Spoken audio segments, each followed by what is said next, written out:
السلام عليكم ورحمة الله وبركاته. إن الحمد لله نحمده ونستعينه ونستغفره ونؤمن به ونتوكل عليه ونعوذ بالله من شرور أنفسنا ومن سيئات أعمالنا. من يهده الله فلا مضل له ومن يضلل فلا هادي له، وأشهد أن لا إله إلا الله وحده لا شريك له، وأشهد أن محمدًا عبده ورسوله. أما بعد، فإن خير الحديث كتاب الله، وخير الهدي هدي محمد صلى الله عليه وسلم، وشر الأمور محدثاتها، وكل محدثة بدعة، وكل بدعة ضلالة، وفي رواية وكل ضلالة في النار. فأعوذ بالله من الشيطان الرجيم. بسم الله الرحمن الرحيم. وما أرسلنا في قرية من نبي إلا أخذنا أهلها بالبأساء والضراء لعلهم يضرعون. وقال تعالى: ولقد بعثنا في كل أمة رسولا أن اعبدوا الله واجتنبوا الطاغوت.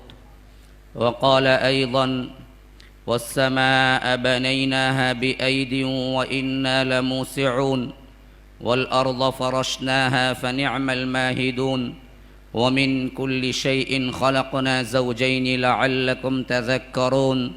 ففروا إلى الله إني لكم منه نذير مبين، ولا تجعلوا مع الله إلها آخر إني لكم منه نذير مبين.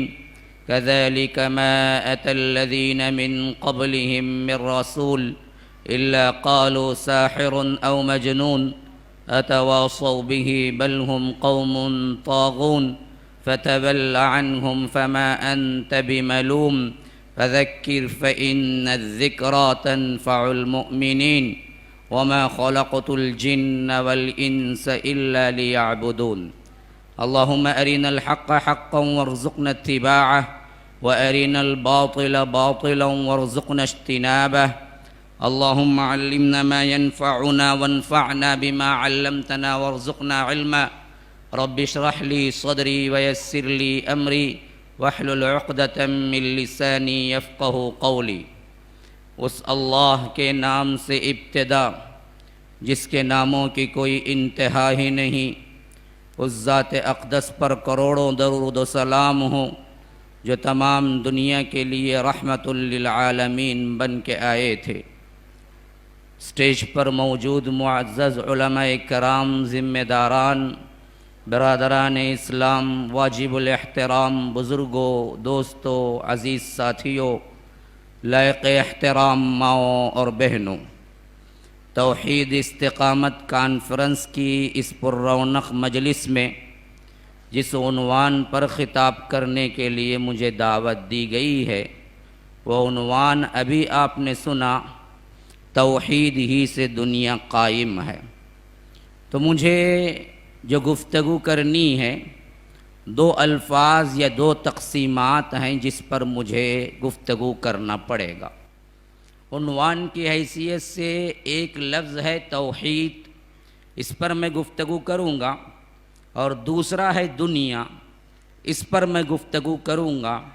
تو بات بالکل ثابت ہو جائے گی کہ واقعتاً حقیقت اور سچ یہی ہے کہ توحید سے ہی دنیا قائم ہے. تو سب سے پہلی چیز، یہ دنیا ہے کیا؟ اس بارے میں کچھ باتیں میں آپ کے سامنے رکھوں گا تو آپ کو اندازہ ہوگا کہ اپنی وسعت کے لحاظ سے، اپنی قیمت کے لحاظ سے دنیا کیا ہے، لیکن رب کی نگاہ میں اور اسی طرح دین کے مقابلے میں دنیا کتنی ذلیل ہے. دو باتیں اگر آپ اپنے ذہنوں میں بٹھا لیں گے تو کبھی زندگی میں توحید کے مقابلے میں دنیا سامنے آئی تو یاد رکھیے، اگر مسلمان واقعتاً مسلمان ہوں تو وہ ضرور دنیا کو لات ماریں گے اور توحید کو پکڑیں گے. اور انہیں اس پر کبھی ملال نہ ہوگا، رنج نہ ہوگا۔ لیکن آج ہمارے لیے کئی ایک کے لیے ہم بھی شامل ہیں اس میں، دنیا کی حقیقت اور اس کا آرام، اس کی عیش پسندی، اس کی قیمت ایسے نظروں میں بھر گئی ہے یا بھر دی گئی ہے کہ اگر اس کے مقابلے میں حرام حرام نہ رہا، رب کا فرمان نہ رہا، رسول کی اطاعت نہ رہی، غرض کہ دنیا میں انسان سب کچھ نچھاور کر کے، رب کو ناراض کر کے، رسول کو ناراض کر کے، دین کی مخالفت کر کے اس دنیا کو حاصل کرنے میں لگا ہوا ہے۔ یہ دنیا کیا ہے؟ دیکھیے، ایک معنی ہے اعلیٰ، جس کا مطلب ہے بڑا اونچا ہونا، اور ایک معنی ہے ادنا، بالکل اس کے مقابلے میں اگر استعمال کیا جائے عربی میں تو ایک اعلیٰ ہے جو بہت اونچا ہے، اور یہ لفظ ہم استعمال بھی کرتے ہیں، سجدے وغیرہ میں کیا پڑھتے ہیں؟ سبحان ربی الاعلیٰ، بہت اونچا۔ اور اس کا بالکل اپوزٹ معنی اعلیٰ کا اگر لیا جائے تو وہ ہے ادنا، یعنی بالکل قیمت بے قیمت چیز، سب سے چیز حقیقی اور حقیر اور سب سے نچلی چیز۔ اور اس کو اگر مؤنث میں تبدیل کیا جائے تو ادنا کا مؤنث بنتا ہے دنیا۔ تو پہلے ہی اپنے نام کی حیثیت سے ہی بے حقیر، بالکل کیا ہے؟ ایسی چیز جس کی کوئی قیمت نہیں ہے، اور اس میں بھی تانیث آ گئی اور اس میں بھی مؤنث لفظ ہے دنیا۔ تو فرمایا اسی وجہ سے رب العالمین نے وَمَا الْحَيَاةُ الدُّنْيَا إِلَّا مَتَاعُ الْغُرُورِ، کہ یہ دنیا کی زندگی سوائے دھوکے کے سامان کے اور کچھ ہے ہی نہیں۔ دنیا کو ہم نے اس حیثیت سے بنایا ہے کہ اگر یہاں کا رہنے والا اللہ تبارک و تعالی کا نافرمان ہے، ملحد ہے، مشرک ہے، اللہ تبارک و تعالی کا دشمن ہے، پھر بھی اگر وہ اللہ کے اسی دنیا میں رہتا ہے تو میری نظر میں اتنی بے حقیقت ہے یہ دنیا، اگر اس کو ایک مچھر کے پر کے برابر بھی قیمت اللہ کی نظر میں ہوتی، ترمذی کی روایت میں ہے کہ ایک مچھر کے پر کے برابر بھی قیمت اگر اللہ کی نظر میں ہوتی تو کسی کافر و مشرک و ملحد کو ایک گھونٹ پانی نہیں ملتا، ایک گھونٹ، یعنی اتنی بے حقیر اور اتنی ذلیل ہے کہ اللہ کے سامنے یہ دنیا کی کوئی قیمت نہیں۔ اس وجہ سے دشمنوں کو بھی پانی ہوا دے رہا ہے، اللہ تبارک و تعالی کا انکار کرنے والوں کو بھی مل رہا ہے، ملحدوں کو بھی مل رہا ہے، مشرکوں کو بھی مل رہا ہے، اللہ کے نافرمانوں کو بھی مل رہا ہے۔ اس وجہ سے مل رہا ہے کہ اس دنیا کی کوئی قیمت اللہ کی نظر میں نہیں ہے، دین کی بڑی قیمت ہے۔ اگر تم جاننا چاہو آپ اپنی قیمت کیا ہے، اللہ کی نظر میں اللہ کی قسم سہبارہ اللہ کی قسم کھا کے کہتا ہوں، اتنی اونچی ہے کہ یہ کائنات اور کائنات کے اندر جو کچھ ہے اس سب سے بھی مقابلہ کرو تو ایک مسلمان اور اسلام کی قیمت، اس کے ایمان کی قیمت اس سے بڑھ کر ہے۔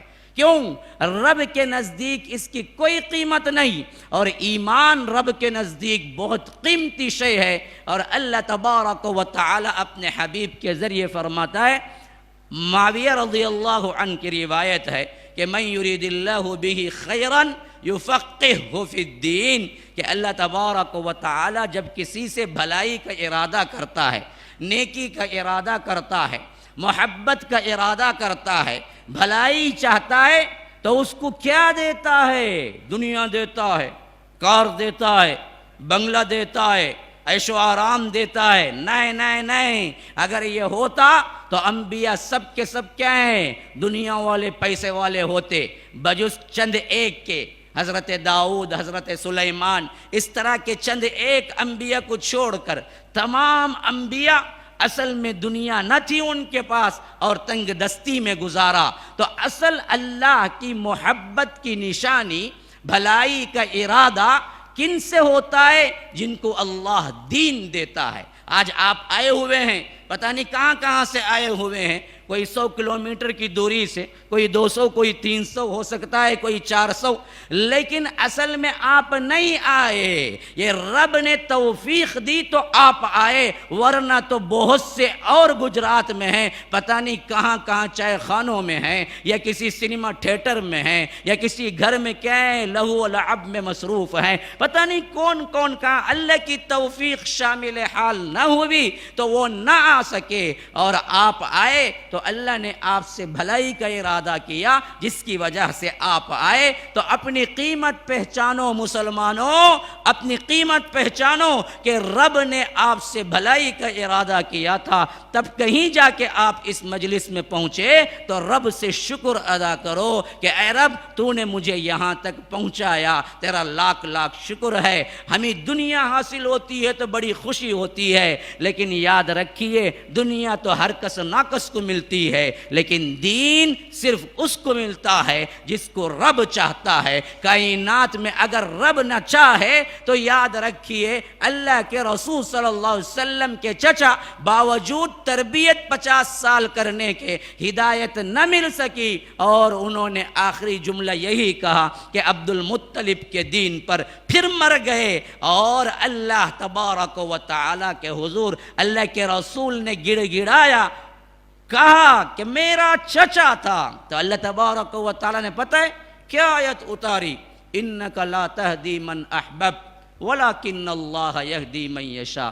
اللہ کے رسول آپ جس کو چاہتے ہیں ہدایت نہیں دے سکتے، آپ جس سے محبت کرتے ہیں ان کو ہدایت نہیں ملتی، اللہ جس کو چاہتا ہے ہدایت دیتا ہے۔ اپنی قیمت پہچانو، اپنی توحید کو پہچانو، یہ رب العالمین نے تمہیں کیا گفٹ دیا ہے، اس کے مقابلے میں دنیا کو جانو۔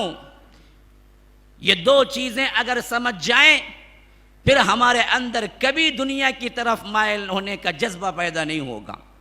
یہ تو میں نے دین کے مقابلے میں دنیا کو پیش کیا، اب ذرا دنیا کو دنیا کے مقابلے میں پیش کرتا ہوں۔ دنیا کو دنیا کے مقابلے، ذرا غور سے سننا، ادھر ادھر نہ دیکھنا، مجھے دیکھو اور میرے ساتھ رہو۔ جب آپ سننے لگیں گے تو انشاءاللہ میں سنانے لگ جاؤں گا، پھر آپ رہیں گے اور میں رہوں گا، آخرکار چٹھی آئے گی کہ وقت ختم ہو گیا مولوی صاحب آپ کو بیٹھ جانا چاہیے، تب تک میں بولوں گا، بولنے میں کبھی شکتا نہیں ہوں۔ تو آپ میری طرف متوجہ رہیے اور میرے ساتھ رہیے، یہ نہیں کہ سنا چلے گئے، مولوی صاحب نے کیا بیان کیا، بہت اچھا بولے جی، ارے بولے کیا بھائی، بہت اچھا بولے بھائی، ارے بولے کیا، وہ تو سمجھ نہیں آیا کیا بولے، لیکن بولے بہت اچھا کہ نیند بہت اچھی آئی۔ اور بعض لوگ تو کیا ہے خطبہ جمعہ میں مسجد میں داخل ہوتے ہیں نا جی، پہلے ہی دیکھتے ہیں فین کہاں ہے، ستون کہاں ہے، وہ سب دیکھ کے ناگی کے فرش آ کے جو بیٹھتے ہیں نا، وہ جیسے ہی ممبر پہ چڑھتا ہے امام تو تب نیند شروع ہوتی ہے ان کی، بعضوں کے تو خراٹے پہنچ جاتے ہیں۔ پھر بعد میں کیا ہے مؤذن صاحب اقامت کے لیے بولتے ہیں نا، تب بندہ فون کر کے پوچھتا ہے مولوی صاحب اب وضو کر کے نماز پڑھنا یا بغیر وضو سے؟ تو ہمارا سننا ایسا بھی ہے، کچھ باتیں میں اپنے لحاظ سے بھی کروں گا، چنئی کا ہوں اور اپنی زبان میں بھی بعض باتیں کہتا ہوں تاکہ آپ لوگ کیا ہیں زیادہ سیریس نہ ہو جائیں، پھر بعد میں ہاسپٹل وغیرہ جانا پڑے گا، تو ذرا ہنستے ہنساتے کیا ہے آپ کو لے جاؤں تاکہ آپ کو سننے میں آسانی پیدا ہو جائے، فرش رہیں اور بہترین طور پر اپنی سماعت کو آپ میرے ساتھ دیں۔ تو غرض کہ میں بیان کر رہا تھا کہ دنیا کو دنیا کے مقابلے میں اگر دیکھا جائے تو ہماری ناقص رائے میں کبھی یہ چیز فٹ ہی نہیں ہو سکتی۔ کائنات اور دنیا پتہ ہے کتنی بڑی ہے؟ ہم سمجھتے ہیں زمین بہت بڑی ہے، حالانکہ زمین کے مقابلے میں دنیا میں رہنے والے اور سیارے اور ستارے اتنے بڑے ہیں کہ آپ اندازہ نہیں کر سکتے۔ میں آپ کو بتاتا ہوں، ذرا سا کسی کو کیا ہے جغرافیائی علم ہے یا میپ کا علم ہے تو آپ دنیا کے نقشے کو سامنے رکھیں، ورلڈ میپ سامنے رکھیں اور اس میں کیا ہے سری لنکا کو ٹٹولیں تو ایک پوائنٹ لگے گا، ایک پوائنٹ پوری دنیا کے مقابلے میں سب سے چھوٹا ملک جو ہے نا وہ سری لنکا ہے، اور سری لنکا کا ایک پوائنٹ، ایک نقطہ ہے جو آپ کو میپ میں دکھائی دے گا کہ یہ سری لنکا ہے۔ کائنات کی وسعت کے مقابلے میں اگر دنیا کو سائنٹسٹ دیکھتے ہیں تو وہ پوائنٹ جتنا سری لنکا کا دنیا کے مقابلے میں معلوم ہوتا ہے اس سے بھی چھوٹی ہے یہ دنیا جس میں ہم رہتے ہیں. کائنات اتنی وسیع ہے، وہ سب توحید پہ قائم ہے، تو وہ سب توحید پہ قائم ہے. آپ نے کبھی سنا کہ تارے تارے لڑ لیے؟ آپ نے کبھی سنا کہ کیا ہے سورج چاند کیا ہے ان کے اندر بڑی لڑائی ہو گئی بھائی، چاند کہہ دیا کہ آج نہیں نکلوں گا؟ کبھی سنا ہے آپ نے؟ کبھی آپ نے دیکھا ہے؟ کیوں؟ وہاں جھگڑا ہوتا ہی نہیں. کیوں نہیں ہوتا؟ وہ سب توحید پہ قائم ہے. جہاں توحید پہ قائم ہوتا ہے وہاں جھگڑا ہی نہیں. جھگڑے وہیں سے شروع ہوتے ہیں جہاں توحید چھوٹتی ہے. وہ سب ایک اللہ کے فرمان کے تابع ہیں. اللہ جس وقت جب جو حکم دیتا ہے وہ کر گزرتے ہیں. کوئی ایسا نہیں جو اس سے فرار اختیار کرے. اللہ تبارک و تعالی کائنات کو بناتے ہوئے کہتا ہے قُلْ أَإِنَّكُمْ لَتَكْفُرُونَ بِالَّذِي خَلَقَ الْأَرْضَ فِي يَوْمَيْنِ وَتَجْعَلُونَ لَهُ أَنْدَادًا ذَلِكَ رَبُّ الْعَالَمِينَ وَجَعَلَ فِيهَا رَوَاسِيَ مِنْ فَوْقِهَا وَبَارَكَ فِيهَا وَقَدَّرَ فِيهَا أَقْوَاتَهَا فِي 4 أَيَّامٍ سَوَاءً لِلسَّائِلِينَ ثم استوى إلى السماء وهي دخان فقال لها وللأرض ائتيا طوعا أو كرها قالتا أتينا طاععين. اللہ تبارک و تعالی کہتا ہے فقضاهن 7 سماوات في يومين وأوحى في كل سماء أمرها وزينا السماء الدنيا بمصابيح وحفظا ذلك تقدير العزيز العليم. ہم نے پوری کائنات کو 6 دنوں کے اندر پیدا کیا اور تم اس اللہ سے کفر کرتے ہو. لَتَكْفُرُونَ بِالَّذِي خَلَقَ الْأَرْض، زمین کو اللہ نے پیدا کیا فی یومین، 2 دنوں کے اندر. وَتَجْعَلُونَ لَهُ أَنْدَادًا، تم ایسے رب العالمین سے شرک کرتے ہو، اس کا پارٹنر بناتے ہو جس نے تنہا کائنات کو پیدا کیا. پیدا کرتے وقت کسی سے کوئی مشورہ نہیں لیا، کوئی اس کا وزیر نہیں، کوئی اس کا مشیر نہیں، کوئی اس کے لیے پارٹنر نہیں، کوئی اس کے لیے سپورٹر نہیں. ایسا نہیں کہ اللہ بناتے بناتے تھک گیا، کہا کہ نہیں جی اب نہیں ہو رہا ہے کہ مزدوروں کو بلاؤ، اب تو کیا ہے میں خود بہت تھک گیا ہوں. نہیں نہیں نہیں، اللہ کو کوئی تھکاوٹ نہیں. لا تأخذہ سنہ ولا نوم، نہ اس کو اونگ آتی ہے نہ نیند آتی ہے. من ذا الذی یشفع عندہ الا بإذنہ، وہ کون ہے؟ وہ کون ہے؟ اس کے دربار میں تو کوئی زبان بھی کھول نہیں سکتا. حتیٰ کہ جبرائیل بھی یوں کانپتے ہیں جس طرح کوئی پتا ہوا میں کانپتا ہے. یوم یقوم الروح والملائکۃ صفا لا یتکلمون الا من اذن له الرحمن وقال صوابا، کہ ملائکہ صف در صف سامنے کھڑے ہوں گے اور سب کے سب صف ہاتھ باندھے کھڑے، اور ساتھ میں جبرائیل بھی کھڑے ہوئے ہیں، اور ان کے ساتھ جب بات ہوتی وہ بھی ٹھیک ٹھیک جواب دیتے. لمبے چوڑے نہیں. کھانا کھائے کیا؟ کھایا نہیں، گیا تھا بیٹھو بولے ذرا نمک کم تھا پھر بھی کھا لے کو آیا. نہیں نہیں نہیں، وقال صوابا، بالکل ٹھیک ٹھیک بات. وہاں کوئی بات لمبی بھی نہیں کر سکتا. یہ میرا دربار ہے، یہ میرا دربار ہے. تو فرمایا لَتَكْفُرُونَ بِالَّذِي خَلَقَ الْأَرْضَ فِي يَوْمَيْنِ وَتَجْعَلُونَ لَهُ أَنْدَادًا ذَلِكَ رَبُّ الْعَالَمِينَ. یہ ہے تمام عالموں کا رب. تمہیں بھی پیدا کیا، تم سے پہلے بھی پیدا کیا، تم سے آگے جتنے آنے والے ان سب کو بھی پیدا کیا. تم بھی مخلوق ہو، اور یہ مخلوق ایک نہیں ہے. تفسیر ابن کثیر میں امام ابن کثیر رحمہ اللہ لکھتے ہیں کہ 4000 مخلوقات ہیں، جن میں سمندری مخلوق بھی ہے اور اسی طرح کیا ہے زمین پہ رہنے والی مخلوق بھی ہے. اور ان 4000 میں اگر دیکھیں تو ہر ایک 1000 میں سے پھر ان کے الگ الگ اقسام نکلتے ہیں. آج اتنی سائنس کی ترقی کے باوجود کوئی بندہ یہ نہیں کہہ سکتا کہ اللہ کی مخلوقات کو ہم نے چھان پھٹک کے کیا ہے گن رکھا ہے کہ سمندر کے اندر کتنے قسم کی مچھلیاں یا جانور ہیں اور دنیا کے اندر کتنے قسم کے جانور اور حشرات الارض ہیں. کوئی نہیں کہہ سکتا. اس کی مخلوق کو کوئی گن نہیں سکتا. تو وہ رب العالمین کیسا ہوگا جو اس تمام مخلوق کا تنہا خالق ہے، مالک ہے، رب العالمین ہے. تو فرمایا ذالک رب العالمین. وجعل فیہا رواسی من فوقها وبارک فیہا وقدر فیہا اخواتہا فی اربعۃ ایام، کہ ہم نے اس زمین کے اندر پہاڑ کو گاڑ دیا تاکہ وہ فٹ بیٹھ جائے. اور دوسری جگہ فرمایا پہاڑ کے سلسلے میں والجبال اوتادا، ہم نے میخوں کی طرح انہیں گاڑ دیا. آپ کو معلوم ہے نا جی کہ میخ جب آپ مارتے ہیں نا، میخ لگاتے ہیں تو تقریباً اتنی لمبی میخ ہے تو پوری میخ تو اندر چلی جاتی ہے، اور اس کا جو ٹاپ ہوتا ہے چوٹی، اس کا جو فائنل وہ حصہ صرف دکھتا ہے. تو انسان اسی سے اندازہ لگاتا ہے یہاں میخ جو ہے وہ اندر تک پہنچی ہوئی ہے، باہر کا دکھنے والا کتنا ہے اس کے مقابلے میں 1/100 کیا جائے تو اتنا باہر دکھتا ہے، اور بقیہ لمبائی جو اندر ہوتی ہے وہ اس سے 100 گنا زیادہ اندر ہوتی ہے. بعین ہی اسی طرح آج سائنسدان کہتے ہیں جو پہاڑ تمہیں نظر آتے ہیں وہ میخ کی ٹاپ کی طرح اتنے ہی باہر دکھتے ہیں جس سے 100 گنا زیادہ وہ اندر زمین میں گڑے ہوئے ہیں. اس لیے اللہ نے جبال کو اوتاد کہا، والجبال اوتادا، ہم نے اس کو فٹ کیا. اللہ کے رسول صلی اللہ علیہ وسلم نے فرمایا کہ اللہ نے زمین کو بنایا تو وہ کیا ہے، کانپنے لگی. اللہ نے پہاڑ کو رکھا تو وہ اسٹیبل ہو گئی. تو اللہ نے اس کو میخ کی طرح اس پہ گاڑا.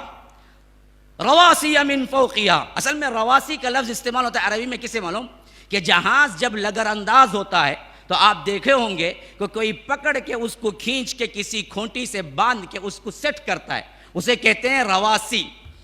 جیسا کہ اللہ نے یہ دنیا کو یوں قائم رکھا فضا کے اندر، نہ نیچے سے کوئی ستون ہے جو اس کو پکڑ سکے، نہ اوپر سے کوئی اور چیز ہے جو اس کو پکڑ سکے. یہ پورے فضا میں یوں الگ بالکل تنہا کڑی ہوئی ہے، اور اللہ نے اس کے اندر ایسا گریویٹی سسٹم رکھا کہ یہ اللہ کے حکم سے کھڑی ہوئی ہے. حیران رہ جائیں گے آپ جب کبھی فلائٹ کا سفر کریں گے اور لاکھوں لوگ اس میں بیٹھے ہوئے کئی افراد کرے ہوں گے، اوپر جائیں گے تو ایسا لگے گا کہ عجیب فضا ہے کہ اوپر ایک ابر کی چادر ہے جو پورے حد تک پھیلی ہوئی ہے، اور نیچے زمین ہے جو کسی سپورٹ کے بغیر کھڑی ہوئی ہے، بغیر عمد ترونہا، اور بغیر کسی ستون کے اللہ نے اس کو صرف اور صرف حکم سے کھڑا رکھا ہے. تو یہ کائنات کو اللہ نے ایسے بنایا، اور اس کائنات کو اللہ نے اپنے حکم سے کھڑا کے رکھا. جہاں پر اللہ کا حکم چلتا ہے وہاں پر کوئی اور جھگڑا نہیں ہوتا. یہ رب کا فرمان ہے، اور آج سائنس اس کو پروف کر رہی ہے. غرض تھوڑا سا آگے آئیں، جس حیثیت سے میں آپ کے اپنے دماغوں کو لے جانا چاہتا ہوں وہ دراصل میرے ٹاپک پہ پہنچتے پہنچتے آپ کو کلیئر ہو جائے گا کہ اصل میں کیا کہنا چاہتا ہوں، جس کی وجہ سے میں تمہید باندھ رہا ہوں. بعض لوگ سوچتے ہوں گے کہ توحید سے دنیا قائم ہے تو مولوی صاحب توحید پہ بولنے کی جگہ ہے بالکل کیا ہے کائنات پہ بولے جا رہے ہیں. نہیں، مجھے اپنی ٹاپک یاد ہے، میں برابر ٹاپک پہ پہنچوں گا، بس آپ کی توجہ اور آپ کی سماعتوں کی ضرورت ہے. غور سے سنو، ایک کائنات کیا ہے پہلے سمجھ جاؤ، پھر اس کے بعد ہم آتے ہیں توحید کی طرف. تو جو اللہ نے کائنات بنائی کہ 4 دن کے اندر اندر یہاں پورا سیٹ اپ ہو گیا، پہاڑ، دریا، درخت، جو کچھ بھی ضرورت کی چیزیں ہیں، سواء للسائلین، ہر مانگنے والے کی جو چیز بھی ہے وہ ہم نے دنیا میں رکھ دی. روٹی ہونا ہے، جاؤ کاشت کرو، گیہوں ملے گی، روٹی بنا لینا. پھل فروٹ ہونا ہے، جاؤ تمہارے اپنے اپنے لحاظ سے کام کرو، تمہیں کیا ہے پھل فروٹ مل. جتنا بھی ہے وہ ہم نے زمین میں رکھ دیا، سواء للسائلین. پھر اللہ آسمانوں کی طرف متوجہ ہوا. ثم استوى الى السماء، اللہ کہتا ہے وہی دخان، وہ کیا تھا؟ دھواں تھا، صرف اور دھواں. فقال لها، ہم نے کہا ائتیا طوعا او کرہا، آؤ میرے پاس، خواہ خوشی سے آؤ ناخوشی سے آؤ. انہوں نے کیا کہا؟ قالت اتینا طائعین، نہیں، ہم خوشی کے ساتھ آتے ہیں. ارے کائنات کی سب سے بڑی مخلوق، چاند، سورج، آسمان، اللہ نے بلایا تو کہا کہ اللہ ہم آتے ہیں فرما برداری کے ساتھ. یہ 6-7 فٹ کا انسان جب اللہ بلاتا ہے میری اطاعت میں تو اکڑ کے جواب دیتا ہے کہ میں بھی آؤں. وضرب لنا مثلا ونسی خلقہ، اپنی خلقت کو بھول جاتا ہے، کیسے کمزور ماں کے پیٹ سے پیدا ہوا، جس تکلیف کے ساتھ بچہ ماں کے پیٹ سے پیدا ہوتا ہے نا، اگر ماں کے دل میں اس بچے کی رحم اللہ تبارک و تعالی نہ ڈالتا تو پیدا ہوتے ہی خود ماں ہی اس کو مار دیتی، ماں ہی اس کو مار دیتی۔ یہ اللہ وہ محبت ڈالتا ہے کہ اتنی تکلیف کے باوجود بھی وہ اپنے سینے سے چمٹاتی ہے اور اس کو پھر پرورش کرتی ہے۔ تو اللہ کر جب بلاوا ہو، اللہ تبارک و تعالی جب توحید کی طرف بلائے تو پھر یہ انسان 7-8 فٹ کا کیا مجال ہے، اور وہ کیا ہے جو کہہ سکے کہ ہم اللہ کی نافرمانی کرتے ہیں، جبکہ کائنات پوری کی پوری اللہ کی فرما برداری میں لگی ہوئی ہے۔ تو اب آئیے دوسرا سیشن اس کائنات کی وسعت کے بارے میں، کتنی بڑی ہوگی، کسی کا کوئی اندازہ ہے؟ یہ کائنات، یہ دنیا کتنی بڑی ہے، کسی کا کوئی اندازہ ہے؟ میں بتاتا ہوں، دیکھیے، پہلے کسی چیز کو، انسان کو اگر ناپنے کے لیے کیا ہے، میٹر کا استعمال ہوتا ہے، اور میٹر میں بھی انچز ہوتے ہیں، اس سے ناپا جاتا ہے۔ لیکن جب روڈ ناپنے کا سلسلہ شروع ہوا، وہاں انچز بھی میٹر کام نہیں آئے، تو انسان نے اس کو کلومیٹر میں تبدیل کر دیا۔ اور آپ کو معلوم ہے 1 کلومیٹر کتنے میٹر کا ہوتا ہے؟ ہاں جی، 100 کا، 50 کا، نہیں 1000 کا، 1000 میٹر کا 1 کلومیٹر ہوتا ہے، 1000 میٹر کا 1 کلومیٹر ہوتا ہے۔ پھر اس کے ساتھ ساتھ جب فضا کو ناپنا شروع کیا، یہ تو نیچے زمین کا مسئلہ تھا، جب فضا میں، جب ہوائی جہاز فضا میں اڑتا ہے یا فضا جو کچھ بھی ہے اس میں ناپنا، تو بالکل کلومیٹر بیکار نظر آیا، کوئی فاصلہ ہی نہیں ہے، وہاں تو بالکل ایسا کھلا ہوا میدان ہے کہ وہاں پر ناپنے کے لیے نہ میٹر نہ انچ نہ کلومیٹر، سب بیکار ہوئے۔ تو انہوں نے کسی نہ کسی چیز کو ناپنے کے لیے نمونہ بنانا تھا آئیڈیل، تو آخرکار ان لوگوں نے اس کو بنایا روشنی کی رفتار، اسے بولتے ہیں روشنی کی رفتار۔ وہ روشنی کی رفتار کیسے ہے؟ مثلا اگر آپ کو کھلے میدان میں کھڑا کر دیا جائے اور روشنی کی کوئی لائٹ یا آ کر کوئی بھی روشنی 1,86,000 میل دور رکھ کے آن کیا جائے، اور پھر میدان صاف ہو، کوئی دیوار نہ ہو درمیان میں، تو ایک سیکنڈ کے اندر آپ اس کو اپنی آنکھوں سے دیکھ سکیں گے۔ یعنی اتنی تیزی کے ساتھ روشنی حرکت کرتی ہے، اتنی تیزی کے ساتھ حرکت کرتی ہے۔ کیسے 1,80,000 پر 6,000 میل فی سیکنڈ کے رفتار سے روشنی حرکت کرتی ہے۔ اگر کوئی بندہ روشنی کے رفتار سے یہاں سے چلے تو ایک سیکنڈ کے اندر 1,86,000 میل وہ رفتار طے کر دے گا۔ اسی سے آپ اندازہ لگاؤ دنیا سے چاند کتنا دور ہے، پتہ ہے کتنا دور ہے؟ 2.5 لاکھ میل دور ہے، 2.5 لاکھ 250 لیکس، 2.5 لاکھ میل دور ہے۔ اور سورج کتنا ہے؟ 9.5 کروڑ میل دور ہے، 9.5 کروڑ میل دور ہے۔ اور سورج جب طلوع ہوتا ہے نا جی، ہم کیا سمجھتے ہیں سورج طلوع ہوا روشنی آ گئی؟ نہیں، سورج جب طلوع ہوتا ہے نا 9.5 کروڑ میل دور سے اس کی روشنی زمین پر پہنچنے کے لیے 8.5 منٹ لگتے ہیں۔ کیوں؟ روشنی چلنے کے لیے پر سیکنڈ 1,86,000 پر سیکنڈ کی حساب سے وہ دوڑتی ہے، اور چاند 1.5 سیکنڈ کے اندر اس کی روشنی ہم تک پہنچتی ہے۔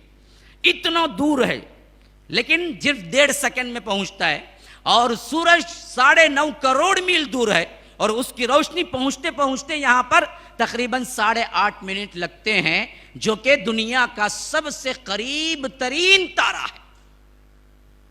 اس سے بھی دور دور تارے ہیں، یہ بھی ایک تارہ ہے، لیکن یہ دنیا کا سب سے قریب ترین تارہ ہے، جس کی روشنی پہنچنے کے لیے 8.5 منٹ لگتے ہیں اور پہنچ جاتے ہیں۔ اور کئی ایسے تارے ہیں جو پیدا ہوئے نا اس وقت سے ان کی روشنی پہنچنے کی کوشش کر رہی ہے، اور اس کی رفتار کیا ہے؟ 1,86,000 پر سیکنڈ کی رفتار میں دوڑ رہی ہے، ابھی تک دنیا میں آ کے نہیں پہنچی۔ ذرا اندازہ لگاؤ پھر کائنات کتنی بڑی ہے. ابھی تک نہیں پہنچی، آ رہی ہے آ رہی ہے آ رہی ہے. ہم جو دیکھتے ہیں نا تارے، وہ اصل میں ہمارے آنکھوں سے 5,000 تارے ہم دیکھ سکتے ہیں، دوربین سے 5 لاکھ دیکھ سکتے ہیں، لیکن ہزاروں تارے ایسے ہیں ابھی ان کی روشنی پہنچی نہیں. دنیا میں آ رہی ہے آ رہی ہے آ رہی ہے، وقت لگ رہا ہے اور اتنی اسپیڈ سے آ رہی ہے، پر سیکنڈ وہ آ کر 1,86,000 میل سفر کر رہی ہے، لیکن آ کے ابھی پہنچی نہیں. اتنا دور ہے. جو سب سے قریب ترین تارا ہے وہ سورج ہے، اور سورج اس دنیا کے مقابلے میں اتنا بڑا ہے 15 لاکھ دنیایں اس کے اندر داخل ہو جائیں گی، 15 لاکھ زمینیں اس کے اندر داخل ہو جائیں گی. اور فضا میں کوئی بندہ اس رفتار سے اوپر جائے، کس رفتار سے؟ 1,86,000 میل فی سیکنڈ کے رفتار سے اوپر جائے، تو اگر ایسے 1 منٹ نہیں، 1 گھنٹہ نہیں، 2 گھنٹے نہیں، 1 مہینہ نہیں، 2 مہینے نہیں، 1 سال تک 1 لائٹ ایئر بولتے ہیں اس کو سائنسی زبان میں، 1 لائٹ ایئر تک چلتا رہے. کیا اسپیڈ ہے اس کی؟ پر سیکنڈ کیسے بھاگ رہا ہے وہ؟ بھائی جب علم حاصل نہیں کرنا ہے نا تو ہمیں مسئلے پیدا ہوتے ہیں. ذرا توجہ دے کے سنیں، خالی خولی سن کے جانا نہیں ہے. کچھ باتیں ذہن میں بھی لے جائیں کہ میں گجرات کا کیا ہے، یہاں پر نڈیاڈ میں آیا تھا، کچھ باتیں کہی گئی تھی جو میں نہیں بھلا سکا. تو آپ اندازہ لگائیں کہ 1 سیکنڈ میں جس رفتار سے وہ جا رہا ہے وہ کون سی رفتار ہے؟ روشنی کی رفتار ہے، اور 1,86,000 میل فی سیکنڈ میں بھاگ رہا ہے اوپر. ایسا بھاگتا بھاگتا 1 سیکنڈ گزرا، 1 منٹ گزرا، 1 دن گزرا، 1 مہینہ گزرا، لیکن جا رہا ہے 1 سال گزر گیا. 1 سال تو کہاں تک پہنچا ہوگا؟ وہاں تک 1 سال گزرنے پر بھی پہلا تارا آپ کو نظر نہیں آتا. اتنی دور ہے کائنات سے، اتنی دور ہے دنیا سے. 1 سال گزرنے پر بھی کچھ نہیں ہے، 2 سال گزرنے پر بھی کچھ نہیں ہے، 3 سال گزرنے پر بھی کچھ نہیں ہے، 4 سال گزرنے پر پہلا تارا نظر آتا ہے. 4 لائٹ ایئر 1,86,000 کے رفتار سے انسان اوپر فضا میں بھاگے اور 4 سال بھاگتا رہے تو تب جا کے اسے ایک پہلا تارا نظر آتا ہے. اب اندازہ لگاؤ، ایک تارا جس کے لیے یہ ہے، کروڑوں تارے جو ہم دیکھتے ہیں، تو کائنات کی وسعت کا کوئی اندازہ آپ کو معلوم ہوگا. اب یہ پوری کائنات پر رب العالمین کی قوت قدرت کیسے ہے پتہ ہے؟ فرمایا کہ خالی میری کرسی جو ہے نا، وسع کرسیہ السماوات والارض، 7 آسمانوں اور زمین کو لپٹی ہوئی ہے. وہ میری کرسی ہے خالی، اس پر عرش ہے، اس پر اللہ ہے. اور ابن عباس رضی اللہ عنہ کے تفسیر کے مطابق کرسی وہ ہے جہاں پر رب العالمین کے پاؤں رکھنے کی جگہ ہے. تو جو پاؤں رکھنے کی جگہ ہے وہ ایسی کائنات جس کا اندازہ ہم کر ہی نہیں سکتے. ایک تارے تک پہنچنے کے لیے 4 لائٹ ایئر چاہیے، تو ایسے کئی کروڑوں تارے ہیں کائنات میں بکھرے ہوئے، ان سب کو لپیٹ کے وسع کرسیہ السماوات والارض، وہ پورے زمین اور آسمان کے اوپر اس کی کرسی ہے اور اس پر اس کا عرش ہے، عرش پر اللہ ہے. اللہ کے پاؤں رکھنے کی جگہ کا یہ حال ہے تو رب العالمین کیا ہے، کتنا بڑا ہے، کتنا عظیم ہے. اور یہ سب کچھ اس نے بنایا تو تنہا بنایا. تو دنیا کے مقابلے میں یہ پوری کائنات سری لنکا کے ایک پوائنٹ کی طرح ہے. جس طرح دنیا کے میپ میں سری لنکا ہے، تو ایسے دنیا کو خوش کرنے یا اس کے مزوں کے لیے رب العالمین کی نافرمانی کرتے ہو. شرم نہیں آتی؟ جس کا خالق رب العالمین ہے، جس کے سامنے مچھر کے پر کے برابر بھی جو دنیا کی حقیقت نہیں ہے، ایسے رب کے سامنے تم دنیا کے لیے رب کو بھول جاتے ہو. اللہ نے کیا بہترین خطاب کیا ہے، دیکھیے، یا ایھا الانسان ما غرک بربک الکریم. اے انسان، رب کریم کے بارے میں کس چیز نے تجھے دھوکے میں ڈالا؟ کون سی چیز ہے جو تجھے دھوکے میں ڈالی؟ رب کو بھول گیا، دنیا کو یاد رکھا۔ تو یاد رکھیے مسلمانوں، جو کچھ بھی عطا ہوا ہے دنیا میں وہ سب کوئی حیثیت نہیں رکھتا، اصل چیز جو ہے وہ رب کے سامنے ایمان ہے، توحید ہے، جو اللہ اس کو عطا کرتا ہے، جو وہ لے لیتا ہے وہ کائنات میں سب سے زیادہ قیمتی چیز اپنے اندر رکھتا ہے۔ اب دوسرے سیشن میں آئیے، چند باتیں میں توحید اور اس کے چھوڑنے کے یا نہ ہونے کے مضمرات، نقصانات، کیا کیا چھپی ہوئی باتیں ہیں، یہ میں آپ کے سامنے رکھتا ہوں۔ پہلی چیز یہ ہے کہ توحید ہے کیا؟ توحید سے دنیا قائم ہے، بالکل صحیح بات ہے، میں نے بتا دیا کہ توحید سے دنیا قائم ہے، ایک رب ہونے کی وجہ سے پوری کائنات قائم ہے، یہ بات سائنسی لحاظ سے پروف کیا اور اللہ تبارک و تعالیٰ کے قول سے بھی پروف کیا۔ اب دوسرا حصہ ہے، یہ توحید کیا ہے؟ علماء سلف کہتے ہیں التوحید معناہ افراد اللہ بالعبادہ۔ توحید یہ نہیں ہے کہ تم رب کو مان لو، جیسا کہ مغالطہ ہوا ہے۔ مسلمانوں کا بہت بڑا مغالطہ اور غلط فہمی کیا ہے، جب اللہ کے رسول آئے تھے مکے کے لوگ اللہ کو مانتے نہیں تھے، جانتے نہیں تھے۔ اللہ کو رب منوانے کے لیے، یہ جاننے کے لیے کیا ہے رسول آئے؟ نہیں، ابو جہل بھی اللہم کہہ کے ہی دعا کرتا تھا۔ ان کا لیٹر جب لکھا جاتا تھا تو وہ بسمہ تعالی اللہ کے نام سے بول کے لکھتے تھے۔ لبیک اللہم لبیک وہ خود آ کے اپنے حج میں کہتے تھے، وہ اللہ کا نام بھی جانتے تھے، اللہ کو پکارتے بھی تھے، اللہ تبارک و تعالی کو مانتے بھی تھے۔ کیسے مانتے تھے؟ میں اور آپ نہیں کہہ رہے ہیں، اللہ خود کہہ رہا ہے۔ اے اللہ کے رسول ذرا ان سے پوچھئے، من یرزقکم من السماء والارض امن یملک السمع والابصار ومن یخرج الحی من المیت ویخرج المیت من الحی ومن یدبر الامر فسیقولون اللہ۔ ذرا ان سے پوچھئے آسمان و زمین سے تمہیں رزق کون دیتا ہے؟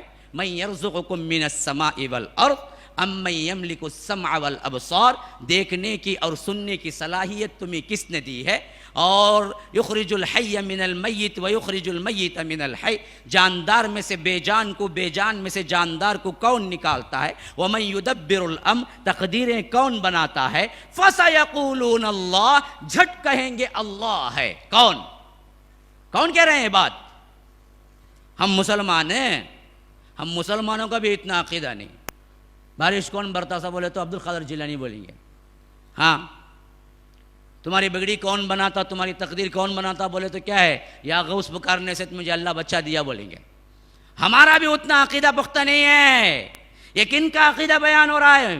ان مشرکین مکہ کا عقیدہ بیان ہو رہا ہے جن سے اللہ کے رسول نے قتال کیا، ہاں، ان کا عقیدہ۔ اللہ کہتا ہے وَلَئِن سَأَلْتَهُمْ، اللہ کے رسول ذرا ان سے پوچھو من خلقہم، تمہیں کس نے پیدا کیا؟ لَيَقُولُنَّ اللَّهُ، وہ ضرور کہیں گے اللہ ہے۔ اور اس میں تاکید دو ہیں، ایک لام تاکید، ایک نون مشددہ، دونوں۔ تو ترجمہ ہوگا ضرور بالضرور کہیں گے اللہ ہے۔ وَلَئِن سَأَلْتَهُمْ مَن نَزَّلَ مِنَ السَّمَاءِ مَاءً فَأَحْيَا بِهِ الْأَرْضَ بَعْدَ مَوْتِهَا، کون ہے وہ جو آسمان سے مردہ زمین پر کیا ہے پانی برساتا ہے اور اس کے ذریعے سے زندہ کھیتیاں اگاتا ہے؟ تو وہ کہیں گے لَيَقُولُنَّ اللَّهُ، وہ اللہ ہے۔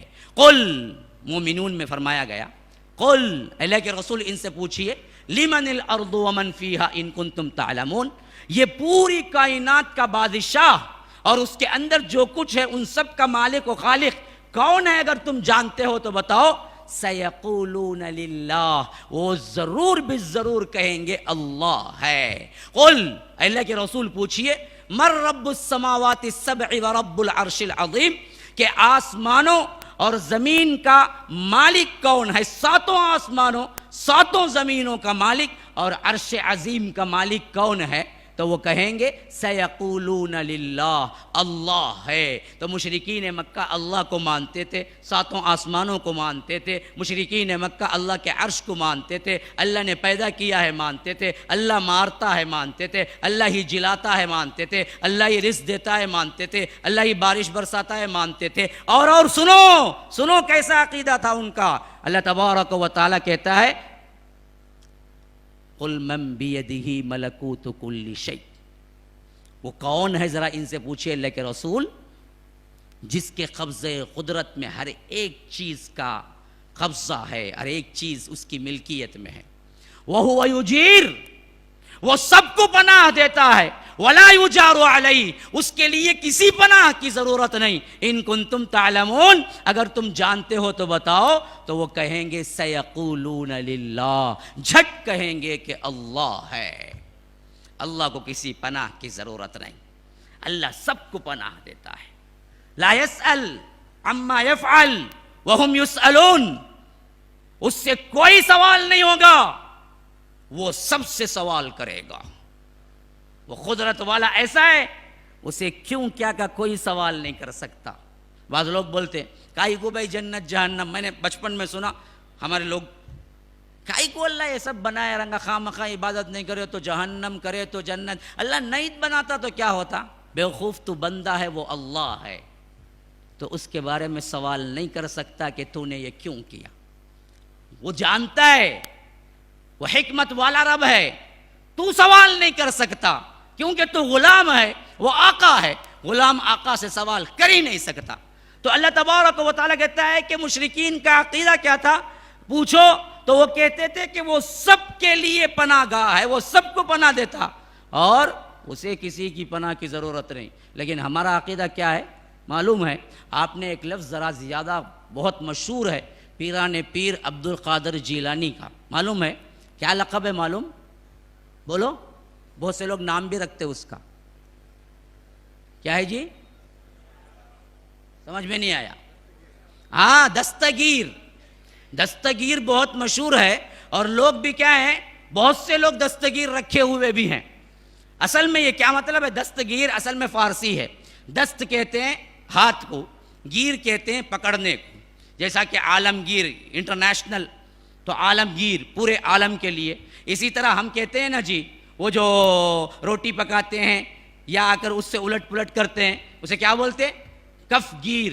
کف کہتے ہیں ہتھیلی کو، کف گیر کہتے ہیں پکڑنے کو، یعنی ہتھیلی سے پکڑنے کا آلہ، کف گیر۔ تو دستگیر ہے ہاتھ پکڑنے والا۔ اور یہ لقب عبد القادر جیلانی کو کیسے ہوا معلوم ہے آپ کو؟ اس کے بارے میں واقعہ لکھتے ہیں، کہتے ہوئے بھی ڈر لگتا ہے کہ کہیں ہمارے توحید میں خلل نہ آئے، لیکن اس وجہ سے نقل کر رہا ہوں تاکہ توحید آپ کے ذہنوں میں بیٹھ جائے۔ تو لوگ لکھتے ہیں کہ ایک مرتبہ اللہ اور عبد القادر جیلانی دونوں سیر کو گئے تھے، ہاں سیر کو، باغ میں ٹہلتے ٹہلتے نعوذ باللہ ثم نعوذ باللہ اللہ کا پیر پھسلا کرتے، عبد القادر جیلانی پکڑ کو اٹھائے گئے تھے۔ ہاں یاد رکھیے، یہ بالکل اسی کے لیے وہ نام پڑا ہوا ہے، اس کے پیچھے واقعہ ہے۔ جبکہ مشرکین مکہ کا عقیدہ یہ تھا کہ وہ سب کو پناہ دیتا ہے، اسے کسی کی پناہ کی کبھی ضرورت نہیں۔ آج کے مسلمانوں کا عقیدہ اتنا گیا گزرا ہے، کہتے ہیں کہ عبد القادر جیلانی اللہ کو پکڑ کے اٹھائے تو اسے پناہ کی ضرورت ہے۔ یہ حالت، تو سب سے پہلی غلط فہمی نکال دو میرے بھائیو، کہ مشرکین مکہ یا اس سے پہلے کے جتنے مشرکین یا جہاں جہاں دعوت کے لیے انبیاء آئے، وہ اللہ کو مانتے نہیں تھے، ایسی کوئی بات نہیں۔ اللہ کو مانتے تھے، وہ لوگ رب بھی مانتے تھے، کھلانے والا، پرورش کرنے والا، مارنے والا، جلانے والا، یہ بھی مانتے تھے۔ کھوٹ کہاں تھا جس کی وجہ سے مشرک یا کافر کہا گیا؟ اللہ ایک کی عبادت نہیں کرتے تھے، یہ اصل توحید ہے۔ اللہ کو ماننے، ہمارے بھی پورے مسلمان اللہ کو مانتے ہیں، لیکن مسجد میں یہاں سجدہ کرے تو درگاہ میں وہاں جا کے سجدہ کرتے ہیں، مسجد میں کھڑے ہو کے رکعت میں بولتے ایاک نعبد و ایاک نستعین، باہر نکل کے کہتے یہاں کا نعبد وہاں کا نستعین۔ ہاں جی، ہاں ذرا فریش ہو جائیے، کیونکہ ذرا تھکان سے سنتے ہیں تو پھر میں پریشان ہو جاتا ہوں۔ تو یہ چیز کیا ہے؟ مسئلہ یہی اٹکا ہوا ہے۔ توحید کا مطلب یہ نہیں کہ اللہ کو مان لو، توحید کا مطلب یہ ہے کہ اللہ ایک کی عبادت کرو۔ بولو بولو، توحید کا مطلب کیا ہے؟ اللہ ایک کی ہی عبادت کرو، عبادت میں خالص کرنا، یہ توحید ہے، ماننا نہیں ہے۔ ماننا تو ہر ایک، اسی وجہ سے کوئی رسول دنیا میں یہ کہنے کے لیے نہیں آیا اللہ کو مانو، ہر رسول نے اپنی قوم سے یہی کہا اللہ ایک کی عبادت کرو۔ لقد ارسلنا نوحا الى قومه فقال يا قوم اعبدوا الله ما لكم من اله غيره۔ نوح علیہ السلام کو ہم نے ان کی قوم کی طرف بھیجا، انہوں نے کہا اے میری قوم کے لوگوں اللہ ایک کی عبادت کرو، مانو نہیں بولے۔ سورہ اعراف پڑھ جائیے، تفصیل کے ساتھ ایک ایک نبی کا ذکر ہے، ایک ایک نبی کا۔ وَإِلَىٰ عَادٍ أَخَاهُمْ هُودًا قَالَ يَا قَوْمِ اعْبُدُوا اللَّهَ مَا لَكُم مِّنْ إِلَٰهٍ غَيْرُهُ۔ خود علیہ السلام کو ہم نے عاد کی طرف بھیجا، انہوں نے کیا کہا اے میری قوم کے لوگوں اللہ ایک کی عبادت کرو، اللہ ایک کی عبادت کرو۔ وَإِلَىٰ ثَمُودَ أَخَاهُمْ صَالِحًا قَالَ يَا قَوْمِ اعْبُدُوا اللَّهَ مَا لَكُم مِّنْ إِلَٰهٍ غَيْرُهُ۔ صالح علیہ السلام کو ہم نے سمود کی طرف بھیجا، انہوں نے کیا کہا اللہ ایک کی عبادت کرو، مانو کا لفظ سوال ہی نہیں، یہ اللہ کو مانتے تھے، بگڑے ہوئے مسلمان ہی تھے۔ توحید میں خلل کہاں آیا؟ عبادت میں اللہ کو شریک کرنے لگے، اللہ کے ساتھ دوسروں کو شریک کرنے لگے، کوئی پتھر کو بنایا، کوئی حجر کو بنایا، کوئی شجر کو بنایا، ہم نے کیا کیا لوگوں کو بنایا۔ ہاں مسئلہ اتنا ہی ڈیفرنٹ ہے، وہ کافور لے کے جاتا ہے اور پان بھی کیا ہے موز لے کے جاتا ہے، آپ عود بتی بھی بوندی لے کے جاتے ہیں، بس کیا ہے ذرا چیزوں کا اختلاف ہے، معنی اور عقیدہ ایک ہی ہے کہ اللہ کے علاوہ یہ بھی دینے والا ہے، یہ بھی کرنے والا ہے۔ تو یہ چیز ہی اصل توحید ہے کہ تم یہ مانو کہ عبادت کے جتنے ایکشنز ہیں، خواہ وہ کھڑنا ہو، قیام ہو، رکوع ہو، سجدہ ہو، قوما ہو، پکار ہو، دعا ہو، نظر ہو، نیاز ہو، جو کچھ بھی ہو، یہ صرف اور صرف رب العالمین کے لیے سزاوار ہے، یہ کسی کے لیے نہ کر سکتے ہیں نہ کر سکیں گے کوئی لوگ اگر وہ مسلمان حقیقی ہیں۔ اگر کوئی بندہ اللہ کو چھوڑ کر ان کاموں میں کسی اور کے لیے بھی کرتا ہے تو سمجھیے وہ شرک میں مبتلا ہو جاتا ہے، اور یہ شرک وہ گناہ ہے جو اللہ کبھی نہیں بخشتا۔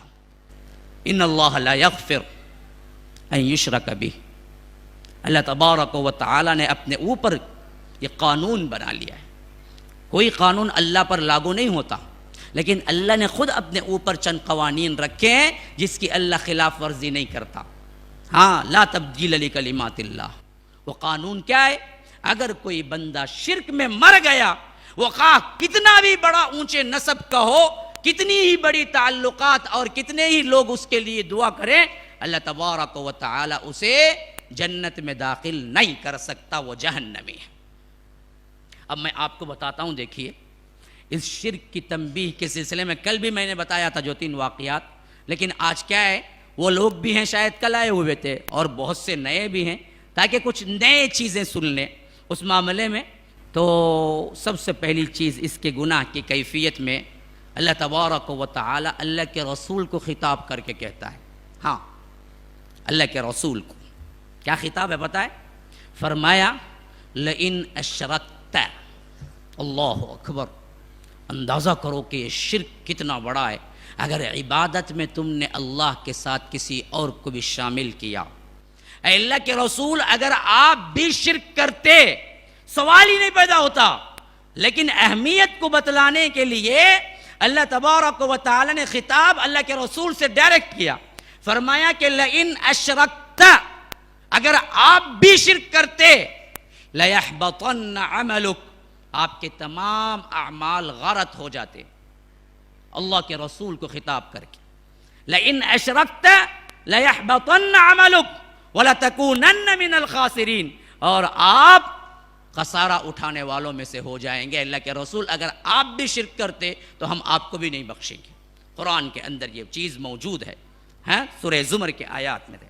اچھا آگے آؤ، سورہ انعام میں اللہ تبارک و تعالی نے 18 انبیاء کے نام گنائے ہیں ایک ہی جگہ، یعنی کئی آیات ایسے ہیں گلدستوں کی طرح جس میں اللہ تبارک و تعالی نے انبیاؤں کا ذکر کیا ہے، لیکن یہ مقام خاص کر اس میں 18 انبیاء کے نام آئے ہیں۔ اور آپ کو معلوم ہونا چاہیے پورے قرآن میں کتنے انبیاء کے نام آئے ہیں پتہ ہے؟ 25، ماشاءاللہ، ان 25 میں 18 کا ایک ہی جگہ ذکر ہو گیا، 18 کا، اور وہ کہاں ہوا؟ سورہ انعام میں۔ اب آپ گنتے جائیے، وَتِلْكَ حُجَّتُنَا آتَيْنَاهَا إِبْرَاهِيمَ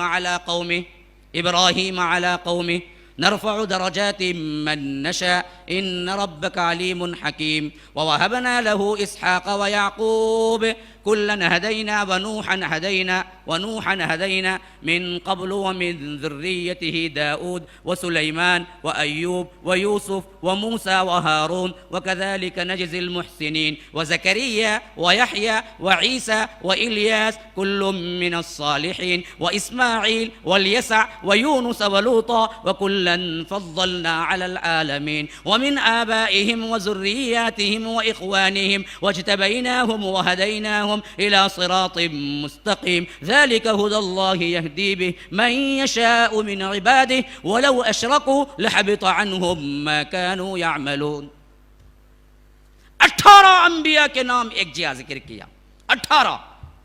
فرمایا یہ وہ لوگ تھے جو اللہ تبارک و تعالی کی طرف سے ہدایت یافتہ لوگ تھے، لیکن یاد رکھو مسلمانوں، وَلَوْ أَشْرَكُوا، اگر یہ لوگ بھی شرک کرتے، لَحَبِطَ عَنْهُمْ مَا كَانُوا يَعْمَلُونَ، ان کے بھی تمام اعمال غارت ہو جاتے، کیونکہ شرک ایک ایسی بری بلا ہے جس سے کوئی عمل باقی نہیں رہتا۔ اب آپ کو آخری مثال دے رہا ہوں، وقت ہو رہا ہے، میرے پاس وقت نہیں ہے، سیدھی مثال ہے، ذرا سا میکس جانتا ہے اس کے لیے بہت آسان ہو جائے گا۔ 1 into 1، بولو نا، 1 1 into 0 0 10 into 0 0 100 into 0 0 1000 into 0 0 10,000 into 0 1 lakh into 0 10 lakh into 0 1 crore into 0 10 crore into 0 0۔ اگر 10 کروڑ into 1 لگا دو، 10 کروڑ into 1 10 کروڑ، وہ 1 ہی توحید ہے میرے بھائیو۔ یہ ہٹا، پھر تمہارے لاکھ اعمال بھی ہوں، لیکن شرک ہے جو 0 ہے، اس سے ضرب دو تو 0، کچھ نہیں ملتا تمہیں۔ تم نے رات میں تہجدیں پڑھی، روزے رکھے، دن میں اعمال کیے، فلاں کیے، حج عمرہ کیے، ہر وقت ذکر میں رہے، 10 کروڑ عبادات ہیں، لیکن ایک 0 ساتھ میں لگا ہوا ہے شرک کا۔ 10 کروڑ into 0 0، کچھ ملا نہیں۔ وہی ایک توحید ہے، چپکے سے چند عبادات ہیں، نماز روزہ فرائض ہی کیے ہیں، 100 ہی مارک ہیں، 100 into 1 100 ہے۔ وہی اور عبادتیں 1000 into 1 1000 10,000 into 1 10,000 10 crore into 1 10 crore. تو یہ ایک توحید اگر مل گئی تو پھر ہنسائی بدل جاتا ہے اور بالکل اعلیٰ مقام پہ پہنچا جاتا ہے۔ اگر اس کی جگہ شرک آ جائے تو تم لاکھ کوششیں کر لو، 0 ہی بنتا رہے گا۔ مسلمانوں، تو یاد رکھو، توحید کو پکڑو، اس کے لیے دعائیں کرتے رہو۔ اللہ جب تک دنیا میں رکھ، توحید و ایمان کے ساتھ رکھ، جب یہاں سے اٹھا لے، کلمہ توحید لا الہ الا اللہ کے ساتھ اٹھا لے، بس اتنی ہی زندگی ہے۔ یوسف علیہ السلام کو اللہ نے کیا ہے، بچپن میں کیا ہے، آزمائش میں ڈالا، بھائیوں نے خود کیا ہے، کنویں میں پھینک دیا۔ پھر اس کے بعد کیا ہوا جی؟ آگے آئے، عزیز مصر لے گیا، تو جس ماں نے پالا یا جس بدبخت نے کیا ہے اپنے گھر کی مالکن تھی، اسی نے ڈورے ڈالے، اور جب اللہ کے یہ پیغمبر اس کو بھی نہ مانے تو اللہ تبارک و تعالی کے پاس جیل مانگنے لگے، آخر جیل پہنچے۔ لیکن پھر اللہ نے جہاں مصیبتیں دی وہاں پر پھر اس کے بعد اعلیٰ مقام عطا کر دیا، حتیٰ کہ عزیز مصر بن گئے، قال جعلنی علی خزائن الارض، فائنانس منسٹر بن گئے، پھر آگے بڑھے تو پورے ہی ملک کے بادشاہ بن گئے۔ تو پوری دنیا کو وہ کم حیثیت میں بھی دیکھا، معلوم ہو گیا مجھے، چٹھی آ گئی، بولا نا میں چٹھی آئے گی، آپ سنیں گے، ہم سنیں گے، پھر چٹھی آئے گی، دیکھیے چٹھی آ گئی ہے، دیکھیے۔ تو ہاں، تو اب میں ختم کرنا ہی چاہتا ہوں. تو دنیا کے دونوں کیریکٹر دیکھے, نیچے کے بھی دیکھے, اوپر کے بھی دیکھے, لیکن آخری دعا کیا تھی پتہ ہے جو ذکر ہوئی ہے سورہ یوسف میں؟ توفنی مسلمن, اے اللہ مجھے مار تو مسلمان مار, وَأَلْحِقْنِي بِالصَّالِحِينَ, جب میری روح کو لے کے جا تو صالحین کی جگہ رکھ, جہاں صالح لوگوں کی روحیں ہوتی ہیں وہیں پر میری روح کو بھی رکھتے. آخری تمنا یہی تھی کہ مسلمان مار. یہی دعا کے ساتھ میں اپنی بات کو ختم کرتا ہوں کہ اللہ تبارک و تعالی جب تک اس دنیا میں رکھے ہمیں ایمان اور اسلام کے ساتھ رکھے, جب اس دنیا سے اٹھا لے کلمہ توحید لا الہ الا اللہ کے ساتھ اٹھا لے. اللہ تبارک و تعالی ہم سب کی مغفرت فرمائے. اللہ تبارک و تعالی ہم سب کو استقامت کے ساتھ توحید پر قائم رکھے, اور ہم سب کو جیسے اس مجلس میں اکٹھا فرمایا ہے جنت الفردوس میں بھی اکٹھا فرمائے. ھذا وباللہ التوفیق وصلی اللہ وسلم علی نبینا محمد. اسأل اللہ لی ولکم ولسائر المسلمین من کل ذنب فاستغفروه انه هو الغفور الرحیم. والسلام علیکم ورحمۃ اللہ وبرکاتہ.